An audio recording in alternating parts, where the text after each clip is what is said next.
ആൾക്കാരാണല്ലോ. തീർച്ചയായിട്ടും ഉള്ളിലിരിക്കുന്ന ആൾക്കാർ അടിച്ചതിന്റെ ഉള്ളിലിരിക്കുന്ന അപ്പൊ അന്ന് അടിച്ചതിന് ശേഷം നമുക്ക് സാറേ ഗുഡ് മോർണിംഗ്. പിന്നെ നിങ്ങളെ ഈ റൂഫില് നമ്മളെ സെലക്ട് ചെയ്യാനുള്ള റീസൺ പ്രേക്ഷകർക്ക് ഒന്ന് പറഞ്ഞു കൊടുക്കും.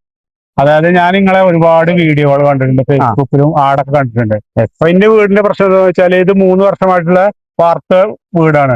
3 വർഷമായിട്ടുള്ള പഴക്കമുള്ളൂ. 3 വർഷം. അപ്പൊ ഇതിനെന്താന്ന് വെച്ചാൽ ചൂട് അടിയിൽ ഇരിക്കാൻ പറ്റില്ല. അതിഭയങ്കര ചൂട്. ലീക്കും പ്രശ്നങ്ങളൊന്നുമില്ല.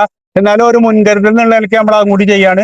ലീക്കിനും ഭാവിയിൽ ലീക്ക് ഉണ്ടാകാതിരിക്കാനും ഇനി ഇപ്പോ നിലവിലുള്ള ചൂടിന്റെ പ്രശ്നം പരിഹരിക്കാനും അപ്പൊ ഒരു 15 ഡിഗ്രി വരെ ഇപ്പത്തെ നിലവിലുള്ള കണ്ടീഷന്റെ ചൂട് കുറയുന്നതാണ് നിങ്ങൾ അഭിപ്രായപ്പെടുന്നത്. അപ്പൊ ഇത് എന്തായാലും പൊള്ളിയിട്ട് ഇവിടെ നിൽക്കാൻ പറ്റില്ല. ഇപ്പൊ നിങ്ങള് ഭയങ്കര ചൂട് അവിടെ ചെരുപ്പിടാൻ നിൽക്കാൻ പറ്റില്ല നിൽക്കുന്നത്. അതെ, ഈ നമ്മൾ ഈ വർക്ക് ചെയ്തതിന് ശേഷം ചെരുപ്പില്ലാണ്ട് ഞാൻ ആദ്യം നിങ്ങളെ കയറ്റി നിർത്തി തരും. അപ്പൊ ഒരു അഭിപ്രായം പറഞ്ഞാൽ മതി.